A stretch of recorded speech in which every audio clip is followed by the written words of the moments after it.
H D. Revanna ಜಾಮೀನು ಅರ್ಜಿ ವಿಚಾರಣೆ ಮುಂದೂಡಿಕೆ ಮಾಡಲಾಗಿದೆ. ಸೋಮವಾರಕ್ಕೆ ಅರ್ಜಿ ವಿಚಾರಣೆ ಮುಂದೂಡಿ ಕೋರ್ಟ್ ಆದೇಶವನ್ನ ಕೊಟ್ಟಿದೆ. ರೇವಣ್ಣಗೆ ಸೋಮವಾರದವರೆಗೂ ಕೂಡ ಪರಪ್ಪನ ಅಗ್ರಹಾರ ಜೈಲ್ ಫಿಕ್ಸ್ ಆಗಿರುವಂತದ್ದು.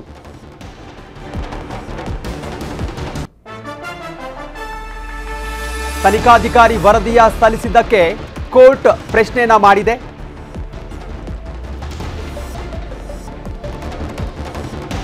ತನಿಖಾಧಿಕಾರಿ ವರದಿ ಸಲ್ಲಿಸಿದ್ದಕ್ಕೆ ಕೋರ್ಟ್ ಪ್ರಶ್ನೆ ಮಾಡಿದೆ. ವರದಿ ಸೋಮವಾರ ಸಲ್ಲಿಸಲು ಎಸ್ಐಟಿಗೆ ಸೂಚನೆ ಕೊಡಲಾಗಿತ್ತು. ಜಾಮೀನು ಅರ್ಜಿ ವಿಚಾರಣೆ ಸೋಮವಾರಕ್ಕೆ ಮುಂದೂಡಿಕೆ ಮಾಡಲಾಗಿದೆ.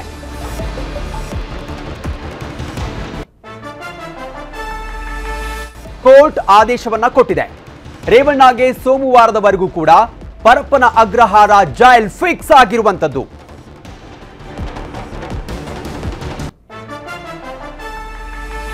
ತನಿಖಾಧಿಕಾರಿ ವರದಿಯ ಸಲ್ಲಿಸಿದ್ದಕ್ಕೆ ಕೋರ್ಟ್ ಪ್ರಶ್ನೆಯನ್ನ ಮಾಡಿದೆ.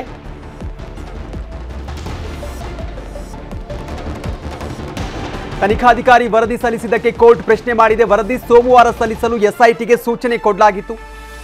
ಜಾಮೀನು ಅರ್ಜಿ ವಿಚಾರಣೆ ಸೋಮವಾರಕ್ಕೆ ಮುಂದೂಡಿಕೆ ಮಾಡಲಾಗಿದೆ.